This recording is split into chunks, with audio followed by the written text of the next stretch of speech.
Now let's start thalassaemia.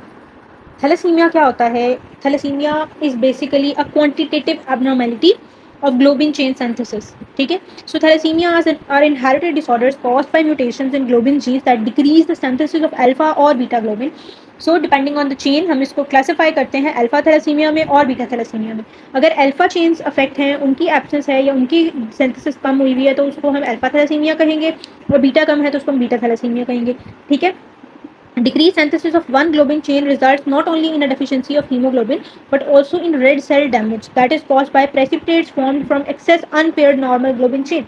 वो ये बात कह रहे हैं कि एक ग्लोबिन चेन जब कम होती है ना, उससे क्या होता है, हीमोग्लोबिन तो कम होता ही होता है, उससे आरबीसी की मेम्ब्रेन भी अफेक्ट होती है। वो कैसे कि जब एक चेन नहीं होगी, फॉर एग्जांपल एक अल्फा चेन नहीं है, अल्फा वन नहीं है, ठीक है, alpha one, alpha two, beta two, ये चार चेन है। लेट्स सपोज अल्फा वन नहीं है, तो क्या होगा, अल्फा टू एक्यूमुलेट होती जाएगी, बीटा वन एक्यूमुलेट होती जाएगी, बीटा टू, यानी इनका कॉम्प्लेक्स नहीं बनेगा, तो क्या होगा, वो एबनॉर्मल हो जाएगा आरबीसी के लिए और उसकी रेड सेल डैमेज हो सकती है।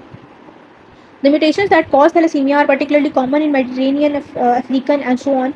अच्छा, थैलेसीमिया भी ये सोचा जाता है कि ये प्रोटेक्ट करता है मलेरिया के अगेंस्ट, क्योंकि इसमें भी जो है वो हिमोलिसिस हो रही है ना आरबीसी की, तो वो लाइफ स्पैन पूरा नहीं कर पाता आरबीसी, और मलेरिया पैरासाइट का भी उसी तरह लाइफ स्पैन फिर पूरा नहीं होता और पेशेंट जो है वो उसके पैरासाइटीमिया से बच जाता है।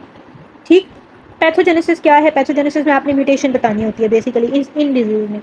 सो म्यूटेशन जिसमें आती हैं ऑटोसोमल कोडोमिनेंट कंडीशंस होती हैं। ठीक है, जैसे हमने पहले बताया कि नॉर्मल अडल्ट हीमोग्लोबिन होता है हीमोग्लोबिन ए, जिसमें 2 अल्फा चेन्स होती हैं और 2 बीटा चेन्स होती हैं।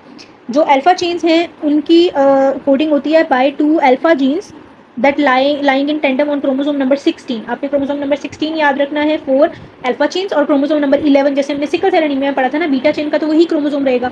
सो chromosome number 11 for beta chain, उसमें म्यूटेशन होती है जिसकी वजह से सिंथेसिस नहीं होती आपकी चेन्स की।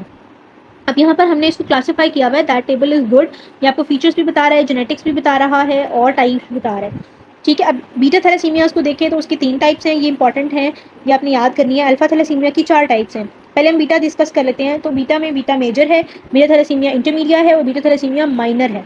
अब बीटा थैलेसीमिया की जो म्यूटेशन होती है ना, बीटा थैलेसीमिया बेसिकली ना 2 जीन्स होती हैं और अल्फा की जो है वो 4 जीन्स होती हैं। ठीक, या आप अलील्स कह लें उनको। ठीक है, अल्फा की 4 होती हैं, बीटा की 2 होती हैं। अब बीटा की 2 क्या है, ये हमने उनको रिप्रेजेंट किया हुआ है। जब होमोजाइगस स्टेट होती है ना, बीटा थैलेसीमिया मेजर है, उसमें दोनों की दोनों एब्सेंट होंगी। ठीक है, उसमें जो है वो आपकी बीटा होमोजाइगस बीटा थैलेसीमिया होता है, सवियर बीटा थैलेसीमिया होता है, सवियर एनीमिया होता है, और इसमें रेगुलर ब्लड ट्रांसफ्यूजन्स चाहिए होती हैं। मॉलिक्यूलर जेनेटिक्स क्या है? Mainly point mutations that lead to defects in the transcription, splicing और translation of beta globin messenger RNA. तो ये होता है मसला बेसिकली। ठीक है, इनको बाकी को आप छोड़ दें, आपने बस ये याद रखना है दोनों बीटा चेन जो है वो म्यूटेटेड है। ठीक है, यहाँ पर ये चीज़ें असल में ये बता रही हैं कि दोनों जीन्स एब्सेंट हो सकती हैं, दोनों में म्यूटेशन पॉजिटिव हो सकती है, या ऐसा भी हो सकता है कि एक एब्सेंट हो और एक म्यूटेटेड हो। तो तीनों कंडीशंस यही इंडिकेट कर रही हैं कि नॉर्मल नहीं है तीनों चीज़ें। ठीक है, सो ये बेसिकली होमोजाइगस है। इंटरमीडिया में क्या होता है? इंटरमीडिया में आपकी जो म्यूटेशन है ना, वो आपकी एक बीटा थैलेसीमिया जीन पे होती है, या 2 पे भी हो सकती है, वेरिएबल म्यूटेशन है। जैसे यहाँ पर दोनों पे है, यहाँ पर एक मिसिंग है, एक पर म्यूटेटेड है, यहाँ पर एक मिसिंग है, एक बिल्कुल नॉर्मल है। ठीक है, तो इस तरह की वेरिएबल म्यूटेशन होती हैं और इसमें मॉडरेटली सीवियर एनीमिया होता है, इसमें रेगुलर ब्लड ट्रांसफ्यूजन नहीं चाहिए होती। ठीक है, जो माइनर वाला है उसके अंदर हेटेरोजाइगस स्टेट होती है, उसमें एक नॉर्मल होती है और एक में प्रॉब्लम होती है, इसमें हमेशा एक नॉर्मल ही होगी। ठीक है, और इसमें ब्लड ट्रांसफ्यूजन नहीं चाहिए होती, माइल्ड एनीमिया होता है और समटाइम्स प्रेजेंट भी नहीं करता पेशेंट एनीमिया। अच्छा, तो बीटा थैलेसीमिया माइनर तो अभी भी अगर आपकी क्लास के ही अगर स्टूडेंट्स में से सबको स्कैन किया जाए फॉर बीटा थैलेसीमिया माइनर, तो वो होता है किसी ना किसी को, 10 to 20% पॉपुलेशन में नॉर्मली होता है। ठीक है, सो ये बेसिकली बीटा थैलेसीमिया था। अल्फा थैलेसीमिया के अंदर 4 टाइप्स हैं, silent carrier, alpha thalassaemia trait, HPH disease और हाइड्रोप्स ठीक है, अब साइलेंट कैरियर मैंने बताया ना, इसके 4 एलील्स होते हैं, तो इसमें से 3 प्रेजेंट होंगे, एक नहीं होगा तो वो साइलेंट कैरियर। अगर 2 प्रेजेंट हैं 2 नहीं है तो वो अल्फा थैलेसीमिया ट्रेट। जो 2 नहीं है वो एक ही जीन के दोनों भी एब्सेंट हो सकते हैं, या दोनों जीन्स का एक अलील एब्सेंट हो तब भी वो ट्रेट ही रहेगा। ठीक है, और एच डिजीज में 3 एब्सेंट होंगे और हाइड्रोप्स फेटालिस में सारे ही अल्फा एलील्स एब्सेंट होती हैं, अल्फा चेन होती ही नहीं है हाइड्रोप्स फेटालिस के अंदर। ठीक है, अब इसमें देखें तो जो फर्स्ट वाला है उसमें कोई एबनॉर्मेलिटी नहीं है, क्योंकि इसमें सीवियर वाला ये एंड पे है जिसमें कोई भी अल्फा चेन नहीं है, तो लीथल इन न्यूट्रो विदाउट ट्रांसफ्यूजन लीथल हो जाता है, तो ट्रांसफ्यूजन इसमें चाहिए होती है। जो ये वाला है it resembles beta thalassaemia intermedia और it resembles beta thalassaemia minor, तो उस तरह के फीचर्स होते हैं और इसमें जीन डिलीशन होते हैं। इसमें म्यूटेशंस मेनली होती हैं और इसमें डिलीशन हो जाती है। इसमें भी डिलीशन हो सकती है बट कम है, उसके जो इंसिडेंस देखा गया है ना वो कम है।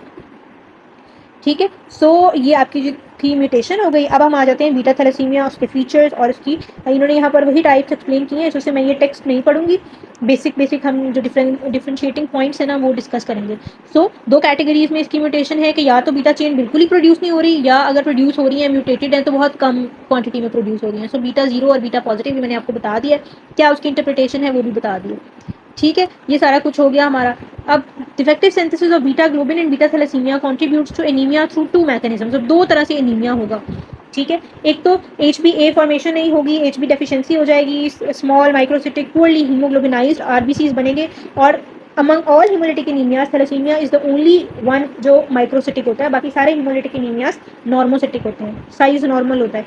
इसमें चूंकि HB की कंसंट्रेशन ही कम है दैट्स वाई साइज इफेक्ट होता है, कलर इफेक्ट होता है। ठीक, सेकेंड मैकेनिज्म क्या है एनीमिया का, अनपेयर्ड जो अल्फा ग्लोबिन चेन बच जाती है। नॉर्मली जो आपका पेयरिंग होती है ना, अल्फा वन जैसे मैंने बताया वो बीटा वन से पेयर बनाएगा, अल्फा टू बीटा टू से बनाएगा। जब एक नहीं होगा तो जो उसका काउंटर पार्ट होगा बीटा वन है, अगर अल्फा वन एब्सेंट है तो बीटा वन क्या होगा, उसका पेयर नहीं बनेगा, वो एक्यूमुलेट होता जाएगा। सो वो टॉक्सिक प्रेसिपिटेट्स बना देगा that severely damage the membranes of red cells and erythroid precursors in the bone marrow as well. क्योंकि ये सारा कुछ सिंथेसिस तो बोन मैरो में चल रही है ना, फिर वो ब्लड में आके पैथोलॉजी शो करेगा, तो बोन मैरो से पैथोलॉजी स्टार्ट होगी और वो फिर ब्लड में आएगी। ठीक, so a high fraction of erythroid precursors are also so badly damaged that they die by apoptosis. So इसमें बोन मैरो में भी सेल्स की डेथ हो रही होती है, a phenomena termed as ineffective erythropoiesis in the bone marrow, and the few red cells that are produced have a shortened lifespan. जो बनते हैं उनका भी लाइफ स्पैन छोटा होता है। Ineffective hematopoiesis has another untoward effect, which is that it is associated with an inappropriate increase in the absorption of dietary iron.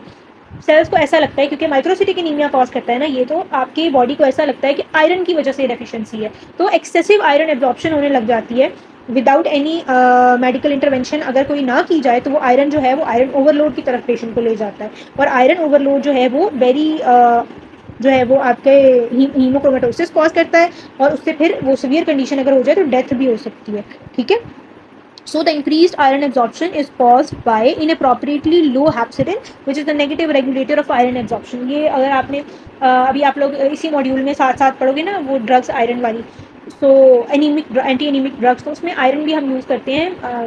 Iron deficiency anaemia के अंदर उस फार्माकोलॉजी का लेक्चर है, मैंने अपलोड कर दिया, उसमें पूरा आयरन का मेटाबॉलिज्म है। उसमें हेप्सिडिन लिवर रिलीज करता है, जब लिवर के पास आयरन स्टोर्स इनफ हो जाते हैं ना तो वो हेप्सिडिन रिलीज करता है कि फर्दर आयरन को एब्जॉर्ब नहीं करना। तो इस कंडीशन में वो हेप्सिडिन ज़्यादा हेप्सिडिन जो है वो कम हो जाता है, जिसकी वजह से जो उसका सिग्नल था कि फर्दर नहीं एब्जॉर्ब करना वो खत्म हो जाता है और आयरन की एब्जॉर्प्शन जो है वो बढ़ जाती है।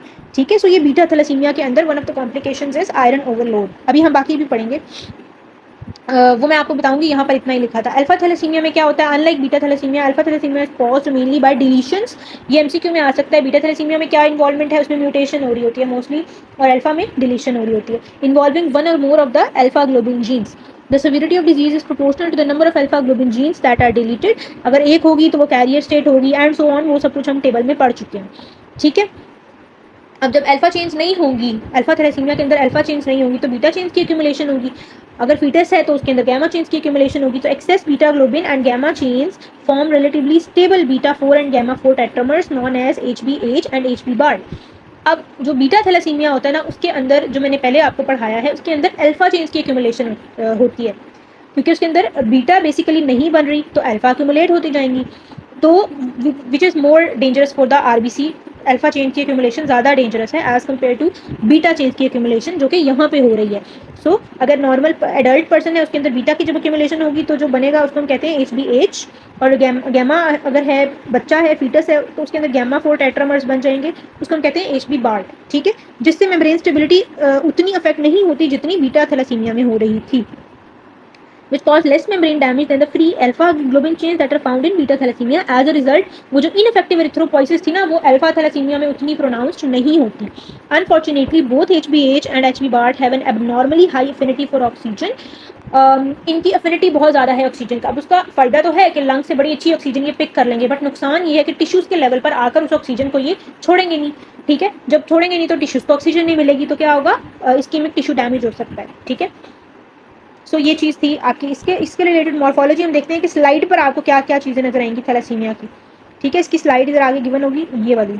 अच्छा, ये G6PD की इसकी स्लाइड इधर नहीं दी हुई थैलेसीमिया की स्लाइड, बट मैं आपको बता देती हूँ उसके अंदर क्या क्या फीचर्स होंगे। A range of morphologies is seen depending on specific underlying molecular lesion. एक तरफ हमारे पास बीटा थैलेसीमिया माइनर है और अल्फा थैलेसीमिया ट्रेट है, जिसमें माइनर कॉम्प्लिकेशंस हैं और सीवियर में फिर ज़्यादा होती जाएंगी। अच्छा, पेरिफेरल स्मीयर पे जब आप देखेंगे तो माइक्रोसिटिक और हाइपोक्रोमिक एनीमिया है, तो छोटे आरबीसीज नजर आएंगे और पेल नजर आएंगे। ठीक है, बट रेगुलर इन शेप, उनकी शेप कोई इफेक्ट नहीं होगी। अच्छा, नॉर्मल आरबीसीज होंगे नॉर्मल शेप के, उसके साथ साथ आपको टारगेट सेल्स नजर आएंगे। वो cells with an increased surface area to volume ratio that allows the cytoplasm to collect in a central dark red puddle. Target cells, अच्छा मैं आपको दिखाती हूँ थोड़ी देर तक। On the other end of the spectrum, beta thalassemia major peripheral blood smears show marked microcytosis, यानी छोटे छोटे सेल्स बहुत ज़्यादा होंगे, हाइपोक्रोमिया होगा, पिगमेंट कम होगा उनके अंदर, कोई किलोसाइटोसिस यानी सेल की शेप में बहुत वेरिएशन होगी, यानी कि मल्टीपल तरह की शेप्स के आपको सेल मिलेंगे। इसकी थैलेसीमिया की जो स्लाइड होती है ना, बहुत ही मज़े की होती है, उसमें बहुत सारी टाइप्स के सेल्स होते हैं। एनाइसोसाइटोसिस होता है वेरिएशन इन सेल साइज, कुछ नॉर्मल होंगे, कुछ छोटे होंगे, कुछ पेल कलर्ड होंगे, कुछ ठीक होंगे, इस तरह के cells, variation in cell size भी आपको मिलेगी। Nucleated red cell which are normoblast, जो कि नॉर्मली बोन मैरो में होते हैं, are also seen that reflect the underlying erythropoietic drive, यानी इतनी फास्ट रेट ऑफ एरिथ्रोपोइसिस हो रही होगी एज अ कंपनसेशन के जो नॉर्मोब्लास्ट हैं वो भी ब्लड में आ रहे होंगे। ठीक है, beta thalassaemia intermedia and HBH disease are associated with peripheral smear findings that lie between these two extremes, के नॉर्मोब्लास्ट भी आ रहे होंगे, फोकिलोसाइटोसिस एंड एनाइसोसाइटोसिस, ये सारा कुछ। अब आपने इस फ्लो चार्ट को देखना है। इस फ्लो चार्ट में क्या है कि this is the normal erythroblast जिसने नॉर्मल आरबीसीज बनाने थे। HBA है, उसके अंदर अल्फा 2 बीटा 2 चेन्स है। अब क्या हुआ, रिड्यूस्ड बीटा ग्लोबिन सिंथेसिस, यानी इसको बीटा थैलेसीमिया है, बीटा चेन्स में प्रॉब्लम है। अब अल्फा ग्लोबिन की रिलेटिव एक्सेस है, ये इन्होंने बीटा थैलेसीमिया बताया है। अब ये हो गया इसको बीटा थैलेसीमिया। इसके अंदर HBA जो है वो बहुत थोड़ी क्वांटिटी में है, सिर्फ ये 2 मॉलिक्यूल्स हैं, बाकी सारे जो हैं these are insoluble alpha globin aggregates that are aggregated as result of absence of beta globin chains.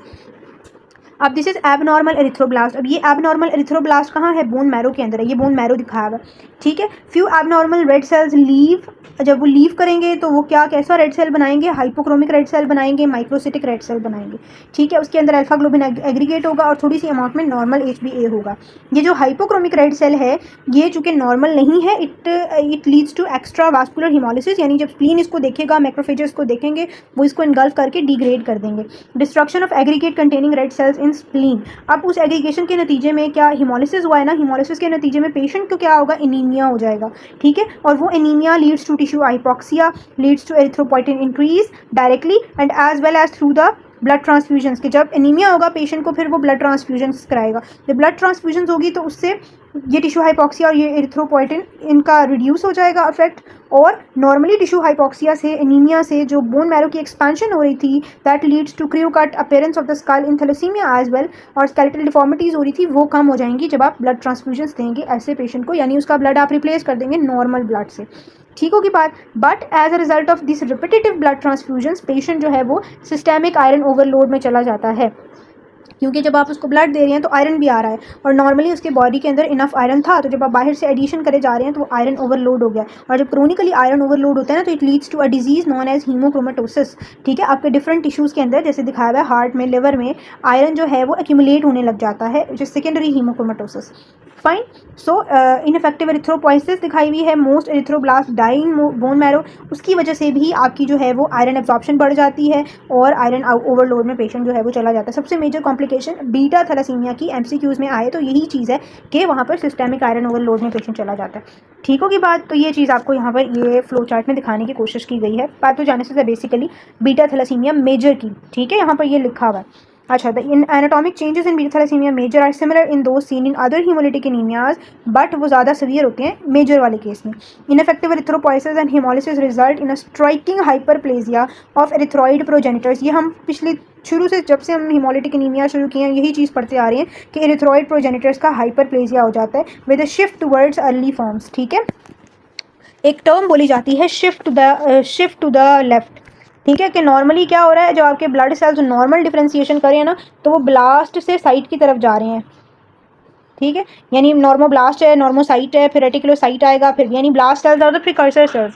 But in case of excessive erythropoiesis, जब हाइपरप्लेजिया हो रहा होता है तो क्या होता है, साइड्स कम हो जाते हैं और ब्लास्ट ज़्यादा ब्लड में आने लग जाते हैं, तो इसको हम कहते हैं shift to the left. Normally right shift होती है, but sometimes it is known as shift to the left. Sometimes examiner ये चीज़ वैसे ही आपसे वो क्लास में जनरल नॉलेज के लिए पूछ सकते हैं, तो ये चीज़ आपको पता होनी चाहिए, ठीक है। द एक्सपैंडेड एरिथ्रोपोइटिक मैरो में completely fill the intramedullary space of the skeleton. अब वो जो एरिथ्रोपोइटिक हाइपरप्लेजिया की वजह से बोन मैरो एक्सपैंड कर गई है, वो स्केलेटन की इंट्रामेडुलरी स्पेस को फिल करके बोनी स्ट्रक्चर्स को इन्वेड करती है, बोन ग्रोथ इम्पेयर होती है और स्केलेटल डिफॉर्मिटीज आती हैं, और साथ साथ में एक्स्ट्रा मेडुलरी हेमाटोपोइसिस भी हो रही होती है, hyperplasia of mononuclear phagocytes that results in prominent splenomegaly, क्योंकि स्प्लीन हिमोलिसिस करा है तो उसके अंदर भी एनलार्जमेंट हो जाती है, हिपैटोमेगाली हो जाती है, वो भी इन्वॉल्वमेंट होती है, वहाँ पर एक्स्ट्रा मेडुलरी हेमाटोपोइसिस हो सकती है, वहाँ पर भी डिग्रेडेशन हो रही होती है, और लिम्फ नोड्स के अंदर।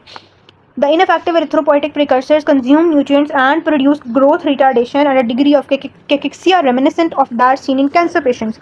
अगर आपने कैंसर पेशेंट्स को देखा हो कभी, दे आर वेरी थिन लीन, उनमें बहुत वेट लॉस होता है, उनमें पेन चल रही होती है, बहुत ही डेबिलिटेटिंग अपीयरेंस होती है, तो उसको हम केकेक्सिया कहते हैं, पेन और वेट लॉस और मसल लॉस और ये सारा कुछ। तो इस पेशेंट के अंदर भी आपको इसी तरह की अपीयरेंस मिलेगी केकेक्सिया वाली। Unless steps are taken to prevent iron overload during the span of years, जब तक आप उसको कंट्रोल नहीं करेंगे तो हीमोसिड्रोसिस डेवलप होगा पहले and then haemochromatosis. HbH disease and beta thalassaemia intermedia are also associated with splenomegaly, erythroid hypoplasia, but थोड़ा लेस सीवियर होगा as compared to the major, यही बात मेंशन्ड है। फीचर्स क्या हैं जो आपके लिए इंपॉर्टेंट हैं, जो सिनेरियो में आएंगे आपको डायग्नोस करने के लिए? Beta thalassaemia trait and alpha thalassaemia trait, they are typically asymptomatic. जो मैनिफेस्ट करता है ना पेशेंट, वो यूजुअली सीवियर सिम्टम्स के साथ मेजर्स में या हाइड्रोप्सिटालिस वाले केस में, in case of alpha thalassaemia present करा होता है। There usually only a mild microcytic hypochromic anaemia. Generally these patients have a normal life expectancy. Iron deficiency anaemia is associated with similar red cell appearance and must be excluded by appropriate lab test. यानी अगर आपके पास patient आया है, आपने उसका CBC कराया, iron में, iron deficiency में और थैलेसीमिया में सेम फाइंडिंग्स होंगी, तो आपने डिफरेंशिएट कैसे करना है? आपने उसके serum ferritin, serum iron levels और सीरम ट्रांसफेरिन लेवल्स कराने हैं। अगर उसको आयरन डेफिशिएंसी हुआ तो उसको पता चल जाएगा आपको इन टेस्ट से। अगर ये टेस्ट सारे नेगेटिव आते हैं तो फिर आपने थैलेसीमिया को सोचना है और फिर आपने उसका इलेक्ट्रोफोरेसिस कराना है और थैलेसीमिया के टेस्ट कराने हैं।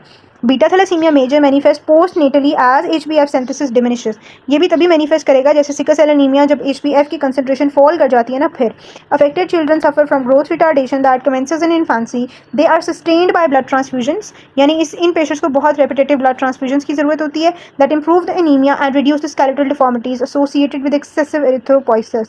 फाइन। लेकिन ट्रांसफ्यूजन्स के साथ साथ एक तो उनकी क्वालिटी ऑफ लाइफ बहुत अफेक्ट होती है और 3rd to 2nd decade of life तक ही वो जिंदा रहते हैं। उसके साथ साथ उनको सिस्टेमिक आयरन ओवरलोड चल रहा होता है that owing to inappropriate uptake of iron from the gut, और जो ट्रांसफ्यूजन की वजह से उनकी बॉडी में आयरन ओवरलोड जा रहा है। Unless a patients are treated aggressively with iron chelators, आप उनको ट्रीट नहीं करेंगे रैपिडली विद आयरन चीलेटर्स तो उनके सेकेंडरी हीमोक्रोमेटोसिस डेवलप होगा, जिसकी वजह से कार्डिक डिसफंक्शन, लिवर डिसफंक्शन आपका जो है वो स्टार्ट हो जाएगा एंड फेटल इन द 2nd और 3rd decade of life. When feasible haematopoietic stem cell transplantation, जितनी भी म्यूटेशन वाली डिजीजेज है ना, अल्टीमेट थेरेपी उनकी स्टेम सेल ट्रांसप्लांटेशन है कि आप स्टेम सेल में है उसको ही रिप्लेस कर दें तो म्यूटेशन जो है वो खत्म हो जाएगी। सिकल सेल एनीमिया में भी ये है हमारे पास ultimate treatment. Fine. HbH, but it is very expensive, so ये बहुत कम लोग कराते हैं। अच्छा जी, HbH disease and beta thalassaemia intermedia are not as severe as beta thalassaemia major, लेकिन इनके दरमियान इनमें भी थोड़े बहुत सिम्टम्स पेशेंट्स को आते हैं और ट्रांसफ्यूजन समटाइम्स करानी पड़ती हैं। इतनी रेगुलर ट्रांसफ्यूजन्स की ज़रूरत नहीं पड़ती। अच्छा, हम डायग्नोज कैसे करते हैं?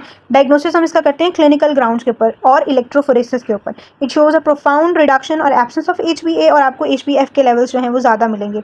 फाइन। द HbA2 लेवल में भी नॉर्मल और इंक्रीज्ड, और इसके अलावा हम DNA एनालिसिस करा सकते हैं। बस इसमें इतनी चीज़ें काफ़ी हैं।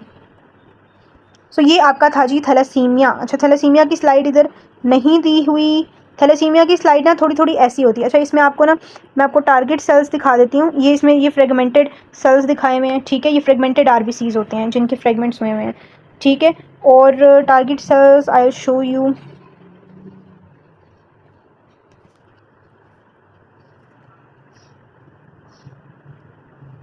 ठीक है, इस वाली डायग्राम के अंदर टारगेट सेल्स शो किए हुए हैं, ये वाले इस तरह के, ये जिनके अंदर आपको डॉट नज़र आ रहे हैं ना इस तरह से सेंटर में, दीज आर टारगेट सेल्स। ठीक है, इसी तरह की थोड़ी थोड़ी अपीयरेंस होती है थैलेसीमिया, बस उसमें ये सिकल शेप सेल्स आपको नज़र नहीं आएंगे, बाकी ऐसे ही मल्टीपल शेप्स के, मल्टीपल तरह के, इस तरह के ये सेल्स जैसे वाइट सेल्स दिखाए हैं वो भी नज़र आ सकते हैं, मल्टीपल सी पिक्चर होती है, सिकल सेल्स बस नहीं नज़र आएंगे। ठीक है, that was all about thalassaemia. अब हम लोग स्टार्ट करेंगे ग्लूकोज 6 फॉस्फेट डीहाइड्रोजिनेज डेफिशिएंसी, ये भी बहुत इंपॉर्टेंट है, इसका भी सिनेरियो एग्जाम में आ जाता होता है। जो प्रोक्सिमल नॉक्टर्नल हीमोग्लोबिनूरिया है ये आता होता है एमसीक्यूज़ के अंदर, इसका सिनेरियो बहुत कम आया हुआ है। इम्यूनो हिमोलिटिक एनीमिया का भी सिनेरियो आ सकता है। ठीक है, इसकी भी थोड़ा लंबा है, फिर हम लोग बाकी पढ़ेंगे। G6PD डेफिशिएंसी पहले स्टार्ट करेंगे।